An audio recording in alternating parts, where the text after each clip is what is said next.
Lo que está mal en el mundo. Gilbert Keith Chesterton. El padre desautorizado. Hay una cosa al menos de la que nunca se habla dentro de las escuelas populares: la opinión de la gente. Las únicas personas que no parecen tener nada que ver con la educación de los niños son los padres. Pero el inglés pobre tiene tradiciones muy definidas en muchos aspectos. Están escondidas bajo la vergüenza y la ironía, y los psicólogos que las han desentrañado dicen que son muy extrañas, bárbaras y secretas. Pero de hecho, las tradiciones de los pobres son sobre todo simplemente las tradiciones de la humanidad, una cosa que muchos de nosotros no vemos desde hace algún tiempo. Por ejemplo, los trabajadores tienen por tradición que si uno habla de una cosa mala, es mejor que hable de ella en un lenguaje duro. Uno se sentirá menos inclinado a excusarla. Pero la humanidad también tenía esta tradición hasta que los puritanos y sus hijos, los ibsenitas, empezaron a poner en práctica la idea opuesta. No importa lo que digas mientras lo digas con palabras largas y cara larga. O bien, las clases educadas han convertido en tabúes la mayoría de las bromas sobre la apariencia personal, pero al hacerlo, no solo convirtieron en tabú el humor de los suburbios, sino más de la mitad de la literatura saludable del mundo. Ponen educados morales en las narices del Punch, del Bardolph, de Sittins y de Cyrano de Bergerac. Una vez más, las clases educadas han adoptado la costumbre odiosa y pagana de considerar la muerte como algo demasiado horrible para hablar de ello y dejan que permanezca en secreto para cada persona como una malformación privada. Los pobres, por el contrario, hablan mucho y muestran su duelo y tienen razón. Poseen una verdad de la psicología que está detrás de todas las costumbres funerarias de los hijos de los hombres. El modo de disminuir la pena es mostrarla mucho. El modo de soportar una crisis dolorosa es insistir mucho en que es una crisis. Permitir a la gente que tiene que sentirse triste que al menos se siente importante. En esto, los pobres no son sino los sacerdotes de la civilización universal, y en sus abigarradas celebraciones y solemnes charlas permanece el olor de las carnes cocidas de Hamlet y el polvo y el eco de los juegos funerarios de Patroclo.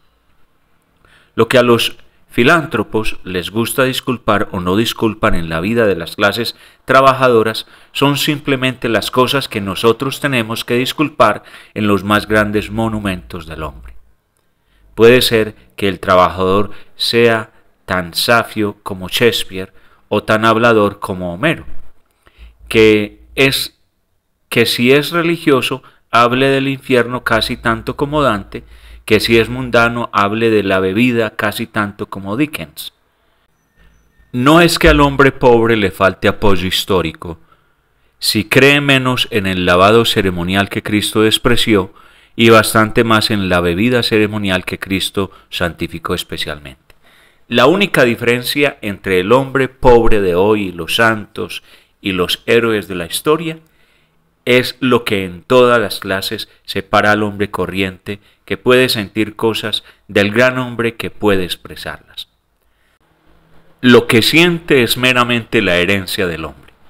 Ahora bien, nadie espera, por supuesto, que los conductores y los mineros sean perfectos instructores de sus hijos, como no lo son los señores, los coroneles, ni los comerciantes de té.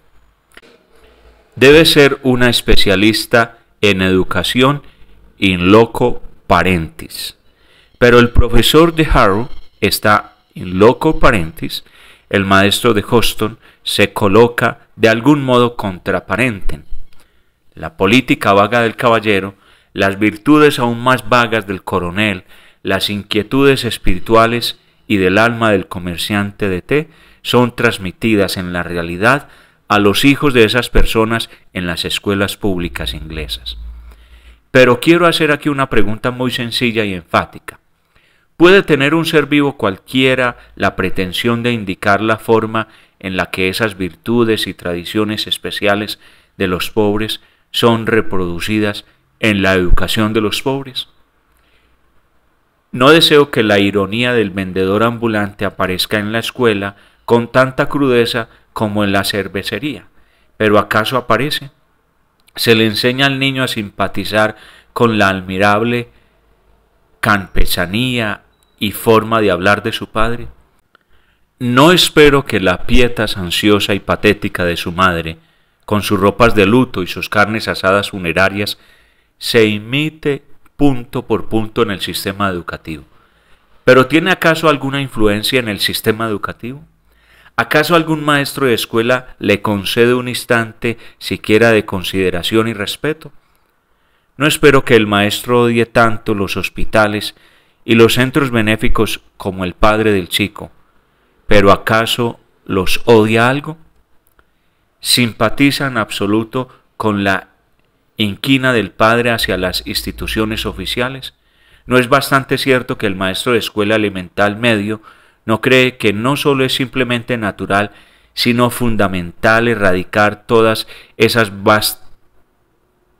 vastas leyendas de un pueblo laborioso y por principio predicar el jabón y el socialismo contra la cerveza y la libertad? Entre las clases más bajas, el maestro de escuela no trabaja para el padre, sino contra el padre.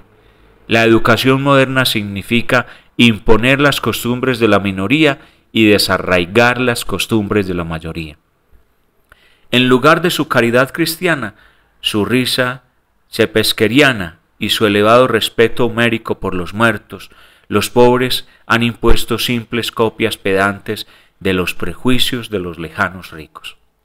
Deben creer que un cuarto de baño es una necesidad porque para los ricos es un lujo. Deben enarbolar bastones suecos porque sus maestros tienen miedo de los garrotes ingleses y deben superar sus prejuicios con respecto a ser alimentados por la parroquia porque los aristócratas no se avergüenzan en absoluto de ser alimentados por la nación.